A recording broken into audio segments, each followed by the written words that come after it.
ಮಹಾರಾಷ್ಟ್ರದಲ್ಲಿ ಎಡೆಬಿಡದೆ ಧಾರಾಕಾರ ಮಳೆ ಸುರಿಯುತ್ತಿರುವುದರಿಂದ ಕರ್ನಾಟಕ ಮಹಾರಾಷ್ಟ್ರ ಕೊಂಡಿ ಎಂದೇ ಪ್ರಖ್ಯಾತವಾದ ಕುಡಚಿ ಹಾಗೂ ಉಗಾರ ಕೃಷ್ಣಾ ನದಿಗೆ ಅಡ್ಡಲಾಗಿ ಕಟ್ಟಿದ ಸೇತುವೆ ಸಂಪೂರ್ಣ ಮುಳುಗಡೆಯಾಗಿ ವಾಹನಗಳ ಸಂಚಾರ, ಪಾದಾಚಾರಿಗಳು ಸಂಚರಿಸಲು ಕುಡಚಿ ಪೊಲೀಸ್ ಠಾಣೆಯ ವತಿಯಿಂದ ಬ್ಯಾರಿಕೇಡ್ ಹಾಕಿ ನಿರ್ಬಂಧಿಸಲಾಗಿದೆ.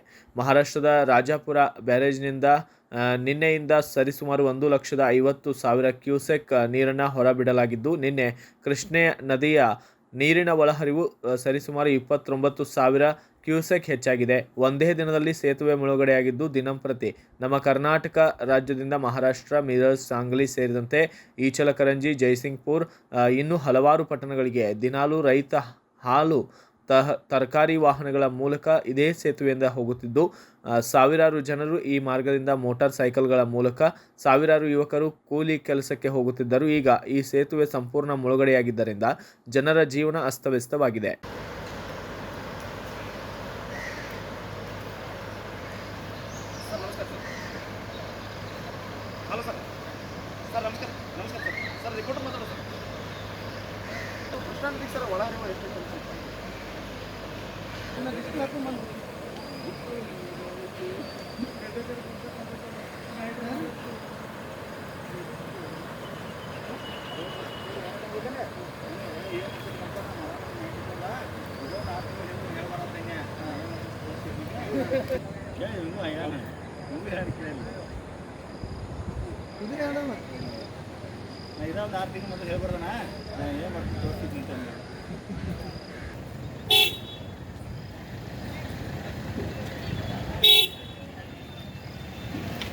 Bureau report Raju Munde, Bharat Vaibhav news, Raybag.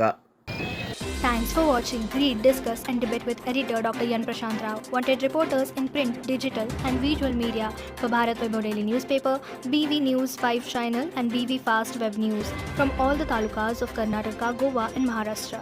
If interested, send your resume to 9019229369.